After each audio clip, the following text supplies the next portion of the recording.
David never expected his Tuesday to turn out like this.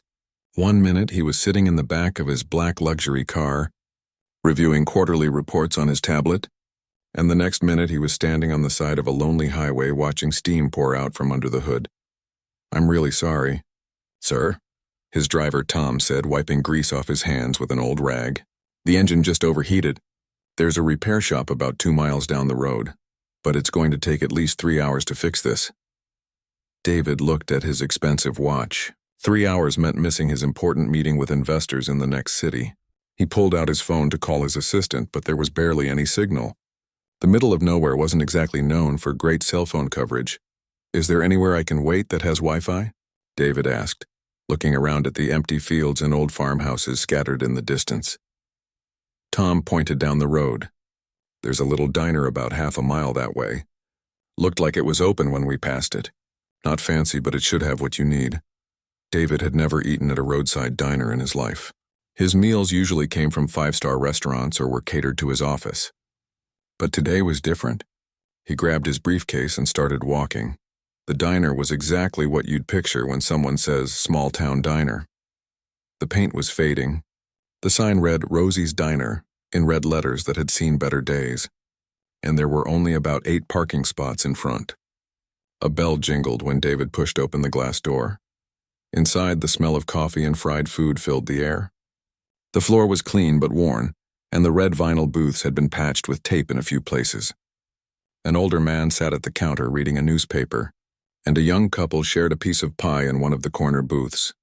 "Sit anywhere you'd like, honey," called a woman's voice from behind the counter. David looked over and saw her. A woman in her late 20s with dark hair pulled back in a ponytail and tired eyes that still managed to smile. She wore a simple uniform with a name tag that said Lisa. There was something about the way she moved that caught his attention. Even though she looked exhausted, she carried herself with dignity. "Coffee to start?" Lisa asked as David slid into a booth near the window. "Please," David said, suddenly feeling overdressed in his $1,000 suit.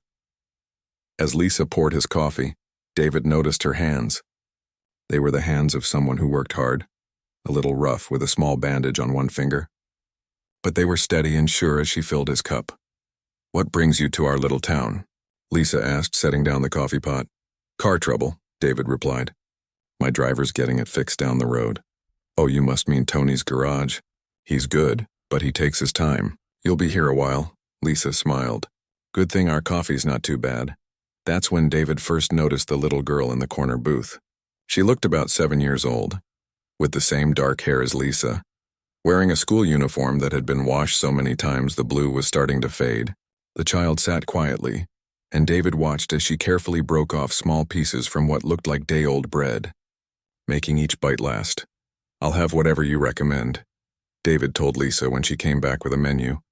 "The meatloaf's good today, and it comes with mashed potatoes and green beans," Lisa said. "That sound okay?" David nodded, but his eyes kept drifting back to the little girl. She had a homework workbook open in front of her, and she was working on math problems with a pencil that was so short she could barely hold it. Every few minutes she'd take another small piece of bread. When Lisa brought his food, David couldn't help himself. "Is that your daughter over there?" Lisa's cheeks turned slightly red. "Yes, that's Sophie. She comes here after school because I can't afford a babysitter. I hope she's not bothering anyone." "Not at all," David said quickly. "She seems like a great kid." "Is she eating dinner?" Lisa's face got even redder. "She helps herself to the day-old bread.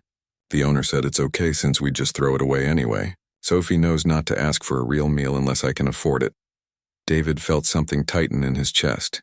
Here was this little girl making a meal out of stale bread, and she was doing it so quietly and politely that most people probably wouldn't even notice. "How old is she?" David asked. 7. She's in 2nd grade and doing really well. Her teacher says she's one of the smartest kids in the class." Lisa's voice was full of pride, even though David could hear the worry underneath. David took a bite of his meatloaf, but he wasn't really tasting it. He was watching Sophie carefully tear her bread into even smaller pieces, making it last. She had a library book next to her homework, and he could see she was reading at a level way above 2nd grade. "This is really good," David said about the meatloaf, trying to keep the conversation normal. "Thanks. I'll tell the cook. Lisa started to walk away, then stopped. If you need to charge your phone or use Wi-Fi, the password is written on that board over there. David looked where she pointed and saw a small chalkboard with Wi-Fi Rosie's 123, written in neat handwriting. As the afternoon went on, David found himself paying more attention to Lisa and Sophie than to his emails. He watched Lisa work, taking orders, serving food, cleaning tables, always with a smile even though she was clearly tired. She moved between customers with an easy grace, remembering everyone's usual orders and asking about their families. Sophie finished her homework and started reading her library book. David could see the cover from where he sat. It was about a girl who wanted to be a scientist. Every so often, Sophie would look up from her book and wave at her mom, and Lisa would wave back with whatever hand wasn't carrying a coffee pot or plate of food. Around 4 o'clock, a man in a stained apron came out from the kitchen. Lisa, I saw the kid take bread again. You know, I said it was okay, but she's been doing it a lot lately. Lisa's face went pale. I'm sorry, Mr. Johnson, I'll pay for it out of my tips. No, it's fine, the man said, but his tone suggested he wasn't entirely happy about it. Just keep an eye on it. David felt anger rise in his throat. This woman was working her heart out, and someone was making her feel bad because her hungry daughter was eating bread that would have been thrown away. Excuse me, David called out. I'd like to pay for whatever bread the little girl had plus whatever bread she might want tomorrow. The man looked surprised. Oh, that's not necessary, sir. I insist, David said, pulling out his wallet. Lisa hurried over to his table. You don't need to do that, really. I want to, David said simply. When Lisa brought him his check, her eyes were a little watery. Thank you, she whispered. That was really kind. David left a tip that was bigger than his entire meal bill. As he walked out of the diner to meet Tom at the garage, he couldn't stop thinking about what he'd just witnessed. A mother working as hard as she could, a little girl making the best of what she had, both of them maintaining their dignity even when things were clearly tough. He had just met two of the strongest people he'd ever encountered, and they probably had no idea how much they'd affected him. David had planned to spend his waiting time answering emails and preparing for his next meeting, but something about this place made it hard to focus on work. Maybe it was the way Lisa moved between tables with such care, or how Sophie sat so quietly in her corner, but he found himself watching their little world instead of staring at his laptop screen. Around 5:30, the dinner rush started, which in a place like Rosie's Diner meant about 6 customers instead of 2. Lisa handled it all by herself, taking orders, serving food, and keeping everyone's coffee cups full. David noticed she never wrote anything down, but she never got an order wrong either. How does she remember everything? David wondered, watching Lisa deliver 3 different meals to a family that had just walked in. Sophie looked up from her book when she heard him talking to himself. Mom has a really good memory, she said shyly. She can remember all our neighbors' birthdays and what everyone likes to eat. This was the first time Sophie had spoken to him directly. Her voice was soft but clear, and she had the kind of serious expression that some kids get when they're used to being around adults. What are you reading? David asked, closing his laptop to give her his full attention. Sophie held up her book. It's about a girl who wants to be a marine biologist. She studies whales and dolphins. That sounds interesting. Do you like science? I love it, Sophie said, her whole face lighting up. At school, we're learning about the solar system. Did you know that Saturn has more than 80 moons? David smiled. I didn't know that. You must be a very good student. I try to be. Mom says education is the most important thing because no one can ever take it away from you. Sophie carefully placed a bookmark in her book. It wasn't a real bookmark. It was a strip of cardboard she'd cut from a cereal box and decorated with crayons. Lisa appeared at their table with a coffee refill for David. Sophie, are you bothering this nice man? Not at all, David said quickly. She was telling me about Saturn's moons. I'm learning a lot. Lisa smiled, but David could see the worry lines around her eyes. She gets excited about school stuff. Sometimes I think she knows more than I do. Mom's really smart too, Sophie said. She's going to be a nurse. Oh? David looked at Lisa with new interest. Lisa's cheeks turned pink again. I'm taking some online classes when I can. It's slow going because I can only study a few hours a week, but maybe someday. What kind of nursing interests you? David asked. Pediatric nursing, actually. Working with kids in hospitals. Lisa wiped her hands on her apron. There's a big need for it, especially around here. The nearest children's hospital is almost 2 hours away. David was about to ask more when Mr. Johnson called from the kitchen. Lisa, table 4 needs their check. As Lisa hurried away, Sophie leaned closer to David. Mom used to be in nursing school before I got sick, she said quietly. She had to quit to take care of me. You were sick? David asked gently. I had pneumonia when I was 5. I had to stay in the hospital for a long time, and Mom stayed with me every single day. The bills were really big, and then my dad left, so Mom had to get jobs instead of going to school. David felt his heart clench. This little girl was talking about such heavy things so matter-of-factly, like it was just a normal part of life. But I'm healthy now, Sophie added quickly, as if she didn't want him to worry. And Mom says we're going to be okay. She's really good at taking care of people. Lisa came back just as Sophie was closing her book. Time to pack up your homework, sweetie. We'll be going home soon. David watched Sophie carefully put her things into a backpack that had been repaired with duct tape in several places. Her school shoes, he noticed, had holes near the toes that someone had tried to cover with black marker. Can I get you anything else? Lisa asked David. Actually, I was wondering if you have any pie. Sophie mentioned you have good pie here. Lisa looked confused. I didn't mention pie, but we do have apple pie. It's pretty good. Would you like to share a piece with me, Sophie? David asked. Sophie's eyes went wide. Really? I'd like that very much. Lisa started to protest. Oh, you don't have to. I insist, David said. Besides, pie is always better when shared. When Lisa brought the pie with 2 forks, Sophie took the smallest bites David had ever seen, clearly trying to make it last as long as possible. She offered him most of it, but David kept pushing it back toward her. This is really good, David said, taking a tiny bite. Mom taught the cook how to make it, Sophie said proudly. She knows lots of recipes from my grandmother. As they ate, David learned more about their life. Lisa worked at the diner 6 days a week, then cleaned offices 3 nights a week. Sophie often came with her to the office cleaning job, doing homework in empty conference rooms while her mom worked. Don't you get tired? David asked Sophie. Sometimes, but Mom works really hard, so I try to help by being good and not complaining. Sophie licked her fork clean. And I get to see lots of different places when we clean the offices. There's one building that has fish tanks in the lobby. Around 7 o'clock, Mr. Johnson came out from the kitchen again. This time he looked annoyed. Lisa, I need to talk to you, he said, not caring that David could hear. Mrs. Peterson called and complained that her coffee was cold yesterday. And I noticed the kid's been here every day this week eating bread. This isn't a daycare. David saw Lisa's face go white. I'm sorry, Mr. Johnson. Sophie just sits quietly and does her homework. And about the coffee, I'll make sure. Look, I know things are tough, but this is a business. The bread costs money even if it's day old, and having a kid here all the time doesn't look professional. David felt anger building in his chest. But before he could say anything, Sophie spoke up. I'm sorry, Mr. Johnson. I can wait outside if you want. The sight of this 7-year-old child offering to sit outside alone just broke something inside David. Excuse me, David said, standing up. I'd like to pay for all the bread Sophie has eaten this week, plus enough to cover whatever she might eat for the next month. Mr. Johnson looked surprised. That's not necessary, sir. And I'd like to pay for her dinner tonight, too.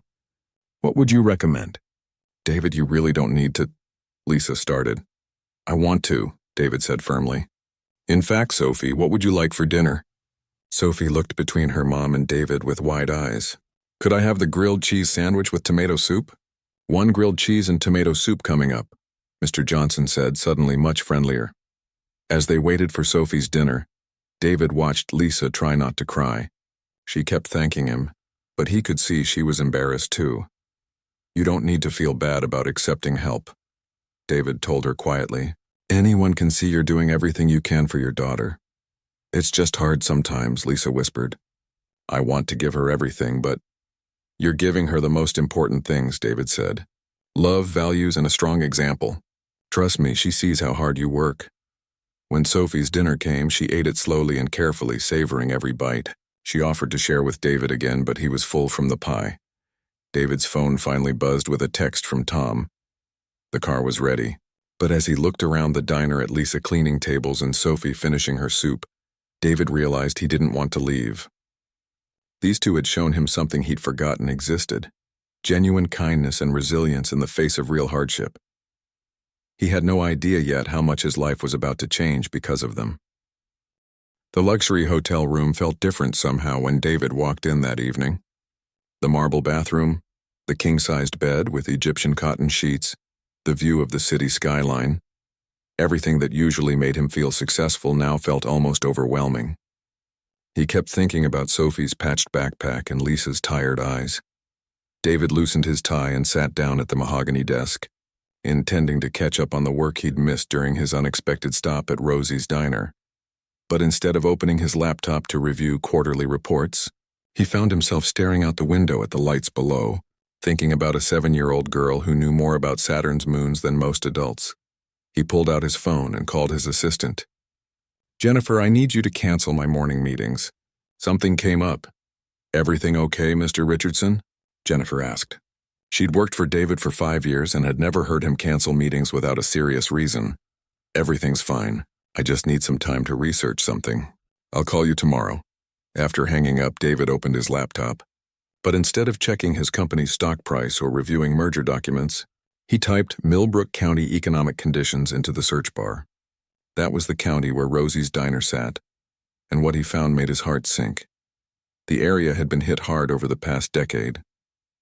3 major factories had closed, taking thousands of jobs with them. The unemployment rate was nearly double the national average, and almost 30% of children in the county lived below the poverty line. The nearest hospital was 45 minutes away, and there was no dedicated children's medical facility within 100 miles. David leaned back in his chair and rubbed his temples. No wonder Lisa was struggling. In an area like this, even finding steady work was a challenge, let alone work that paid enough to support a family and pay for school. He kept digging deeper into his research. The local school district was underfunded, operating on a budget that hadn't increased in 8 years despite growing needs. The library was only open 3 days a week due to budget cuts. The town's main employer now was a call center that paid minimum wage and offered no benefits. How do people survive in places like this? David wondered aloud. He thought about Sophie, so excited to learn about space and marine biology, stuck in a school system that probably couldn't afford new science textbooks. He thought about Lisa, clearly intelligent and caring, cleaning offices at night because one job wasn't enough to make ends meet. David had grown up with privilege. His father owned a successful construction company. His mother was a lawyer. He'd gone to private schools, then to an Ivy League university. Even when he'd started his first company, he'd had family connections and a safety net that most people could never dream of. It wasn't that he'd never helped people before. His company donated millions to charity every year. He'd written checks to the United Way, funded scholarship programs, sponsored hospital wings. But those had all been distant acts of giving, writing a check and getting a tax deduction, maybe attending a fancy fundraising dinner. This felt different. This was personal. David got up and walked to the window. Down below, people were rushing home from work, going to dinner, living their lives. Somewhere out there, Lisa was probably helping Sophie with homework in their small apartment, maybe sharing a simple dinner before Lisa had to leave for her evening job cleaning offices. He'd only spent a few hours with them, but something about their quiet dignity and strength had affected him deeply. Sophie sharing her pie even though it might be the nicest thing she'd eat all week. Lisa working so hard but still taking time to smile at every customer. Both of them facing their challenges with grace instead of bitterness. David sat back down and started typing.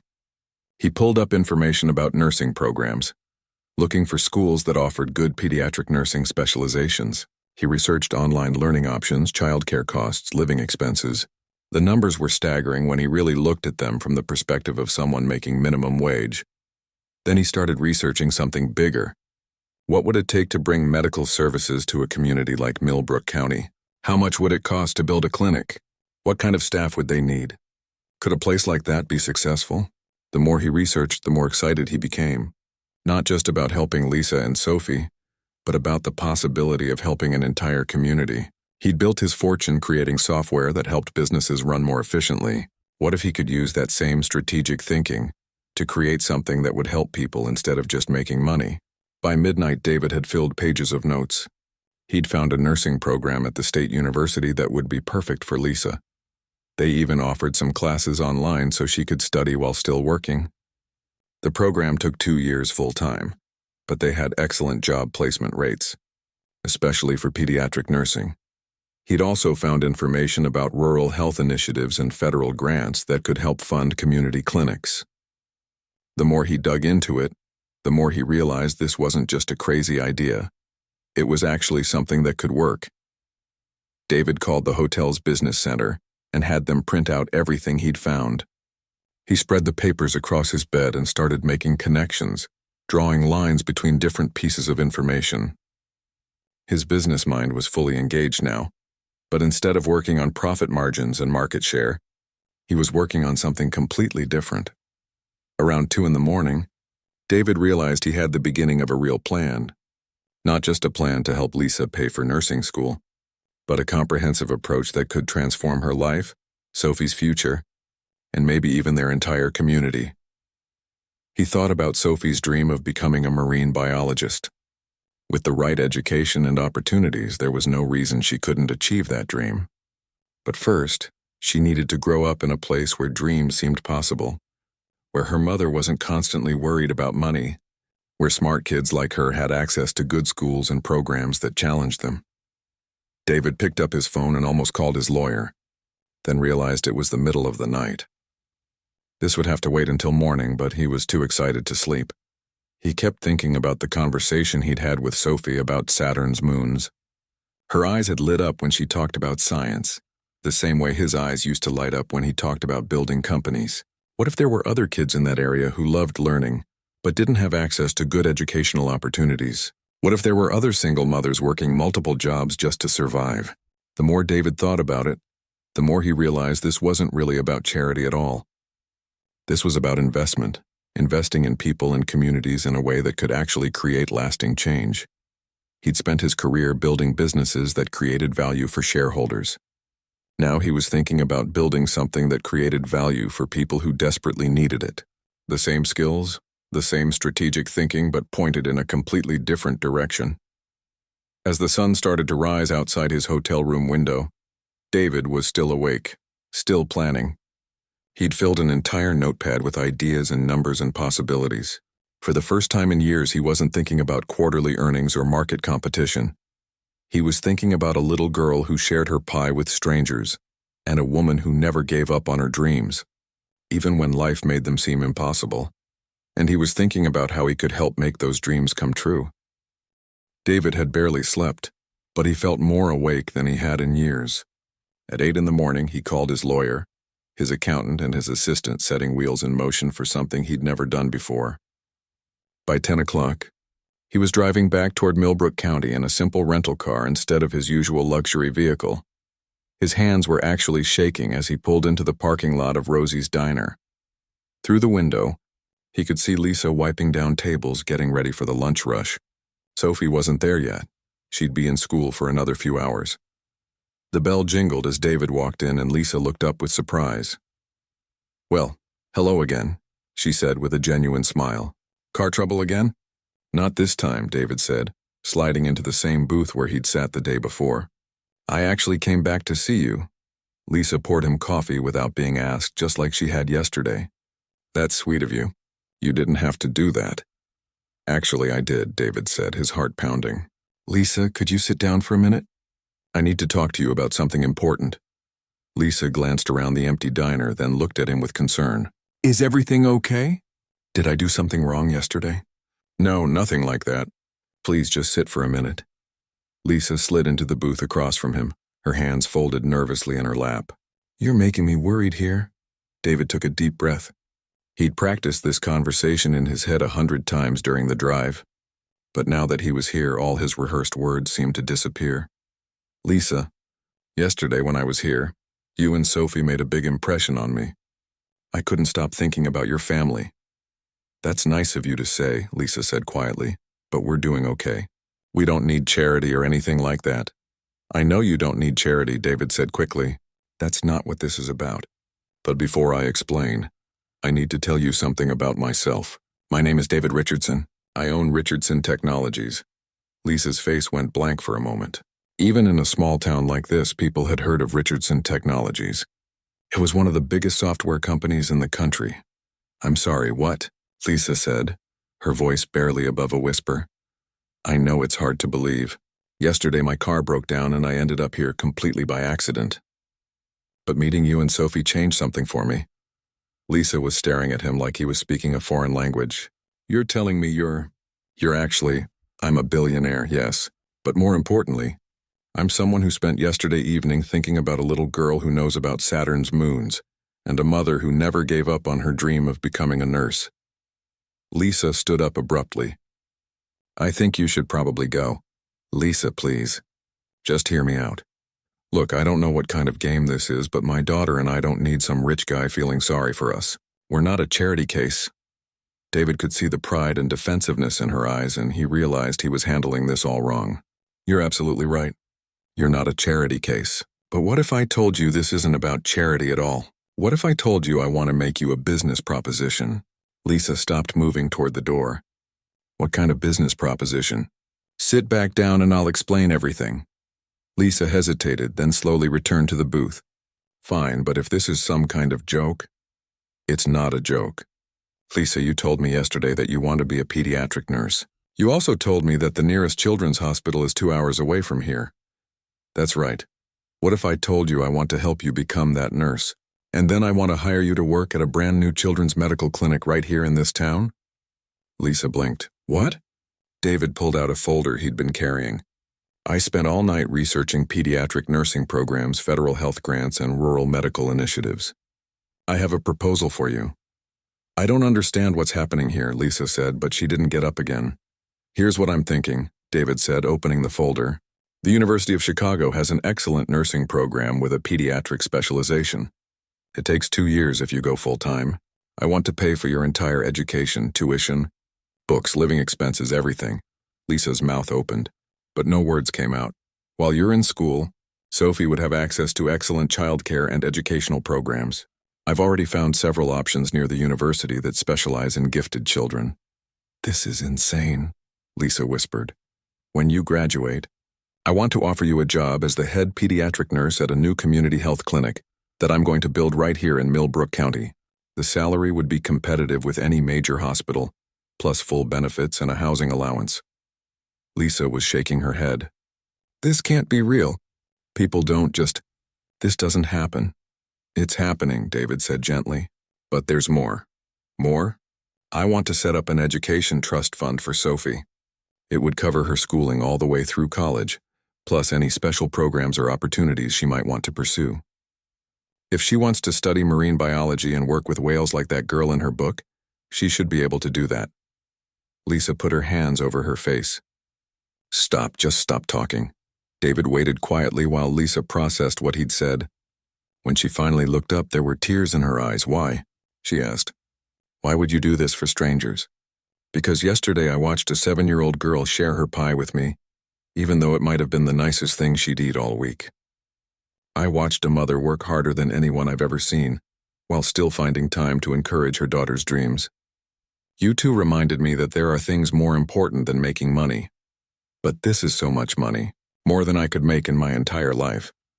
Lisa, I make more money in a week than you'll see in 10 years. That's not bragging, it's just a fact. And what good is all that money if I can't use it to help people who deserve a chance? Lisa was crying openly now. I can't accept this. It's too much. What if I told you I wasn't just doing this for you? What if I told you that this community needs medical services, and I need someone I trust to help me figure out how to provide them? What do you mean? I mean, I want you to help me design this clinic. I want your input on what services the community needs most. I want you to help me hire other nurses and doctors. This isn't charity, Lisa. This is a partnership. A partnership. I have the money and the business knowledge. You have the medical training I'm going to help you get. Plus, you understand this community in ways I never could. Together, we could create something that really makes a difference. Lisa was quiet for a long time, just staring at the papers David had spread on the table. Finally, she spoke. What about Sophie? I can't just uproot her life. Sophie would thrive in Chicago. There are amazing schools there. Science museums, opportunities she can't get here. And when you both come back, this place will be different. Better. How do I know you're serious? How do I know you won't just disappear tomorrow? David pulled out his business card and wrote something on the back. This is my personal phone number. Call me anytime, day or night. And here's my lawyer's number. He's already started drawing up the paperwork. Lisa looked at the card like it might bite her. I need time to think. Of course you do. This is a big decision. What if I'm not smart enough for nursing school? What if I can't handle it? Lisa, you raised a brilliant daughter while working 2 jobs and trying to go to school online. You remember every customer's order without writing it down. You're one of the smartest people I've ever met. Just then, the bell jingled and Sophie walked in from school, her patched backpack slung over her shoulder. Mom, why are you crying? Sophie asked, rushing over to the booth. Lisa wiped her eyes. These are happy tears, baby. Come here. Sophie climbed into the booth next to her mother and looked at David with curiosity. Hi, mister. Did you come back for more pie? David smiled. Actually, Sophie, I came back because your mom and I were talking about some very exciting possibilities. What kind of possibilities? Lisa looked at David, then back at her daughter. Well, sweetie, remember how I always wanted to be a nurse? Yeah. And remember how you want to study ocean animals someday? Uh-huh. Well, this nice man thinks he might be able to help us make both those dreams come true. Sophie's eyes went wide. Really? Really, David said. But it would mean some big changes. Are you ready for an adventure? Sophie looked between her mother and David with the serious expression she got when she was thinking hard. Would we still be together? She asked her mom. Always, Lisa said, pulling her daughter close. Then I think adventures sound pretty good, Sophie said with a smile that lit up the whole diner. 2 years and 3 months after that life-changing conversation at Rosie's diner, Lisa stood in front of her bathroom mirror in Chicago, adjusting her new nursing uniform for the last time as a student.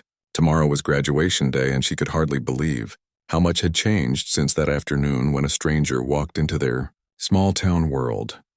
The woman looking back at her in the mirror was different from the exhausted waitress, who used to work double shifts just to make ends meet. She stood taller now with confidence that came from knowing she'd earned every single grade, every clinical rotation, every late night spent studying while Sophie slept. The dark circles under her eyes were gone, replaced by the bright look of someone who had found their true calling. Mom, are you ready? Sophie called from the living room of their comfortable apartment near the university. David's here to pick us up. Lisa smiled at the sound of her daughter's voice. Sophie had grown so much during their time in Chicago. At 9 years old, she was reading at a high school level and had just won her school's science fair with a project about ocean conservation.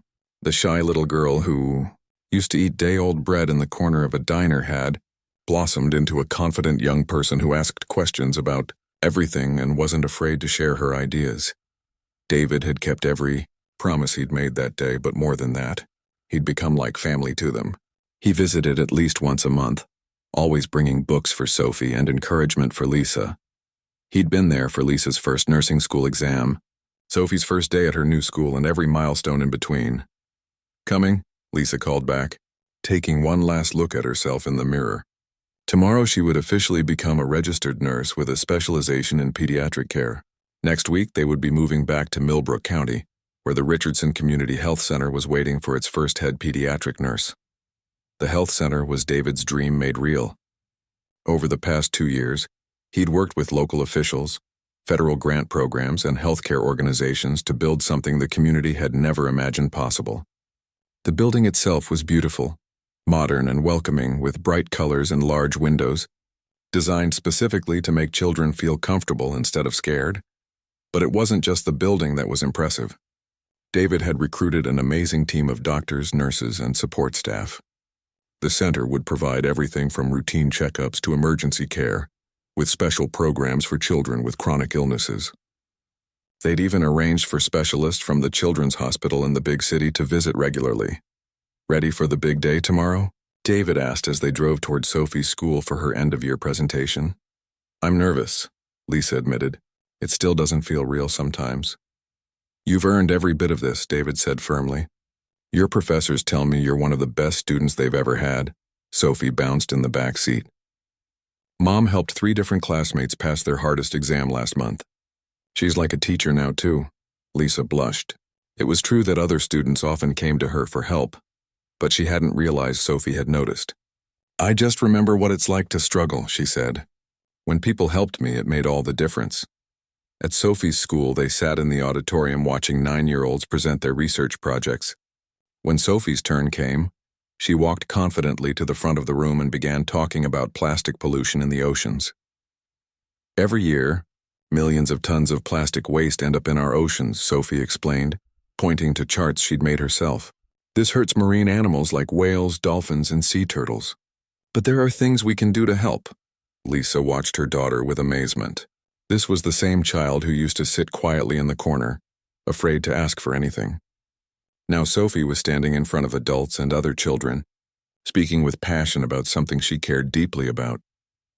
My mom taught me that education is the most important thing because no one can take it away from you, Sophie continued.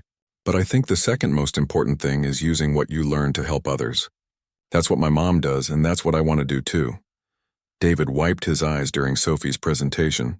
Later, as they walked to the car, he said, "I think your daughter's going to change the world someday." "She already changed mine," Lisa replied, putting her arm around Sophie's shoulders. The next morning, Lisa's graduation ceremony was held in a grand auditorium filled with proud families. Lisa had invited everyone who mattered to her, Sophie, David, even Mr. Johnson from the diner, who had closed Rosie's for the afternoon to make the trip to Chicago. "I never thought I'd see the day," Mr. Johnson said afterward, shaking Lisa's hand. "I always knew you were smart, but this is something special."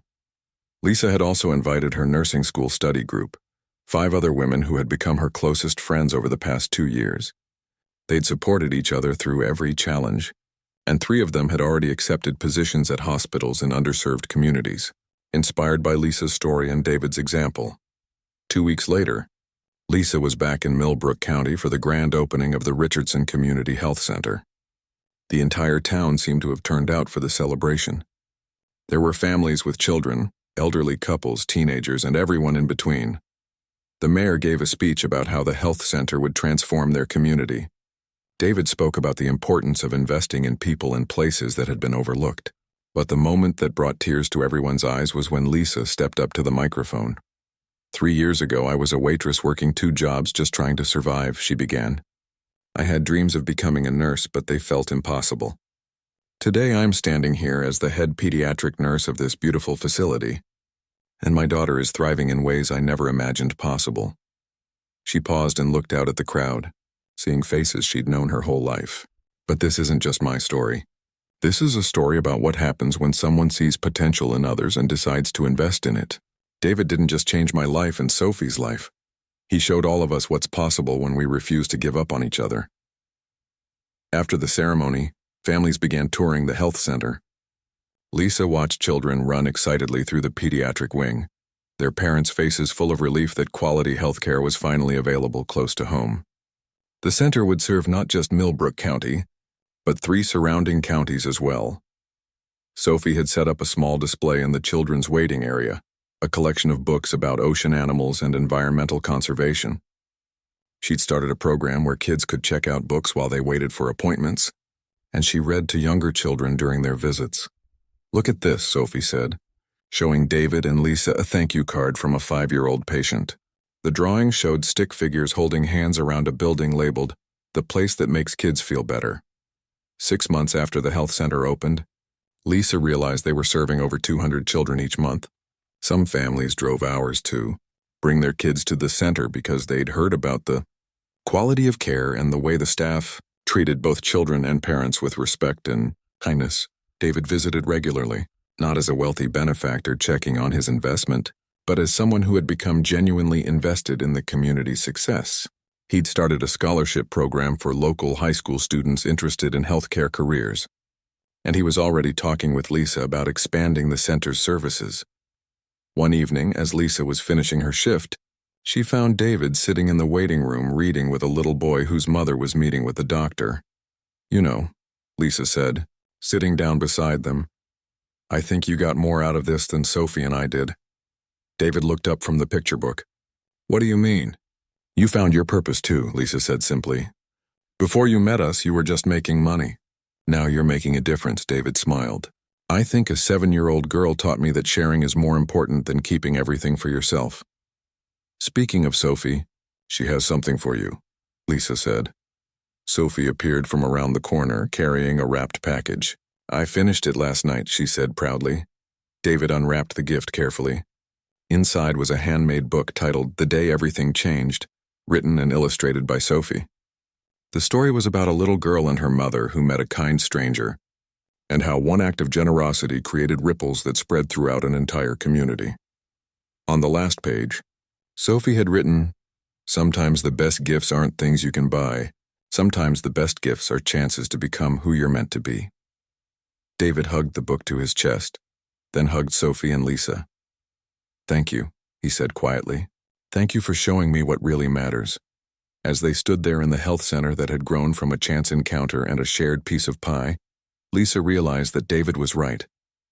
The best gifts weren't things money could buy. The best gifts were the opportunities to help others, to grow, and to create something meaningful together. 3 years later, Sophie would start high school with plans to study marine biology and environmental science. Lisa would be recognized as the state's pediatric nurse of the year. And David would have helped establish 5 more community health centers in underserved areas across the country.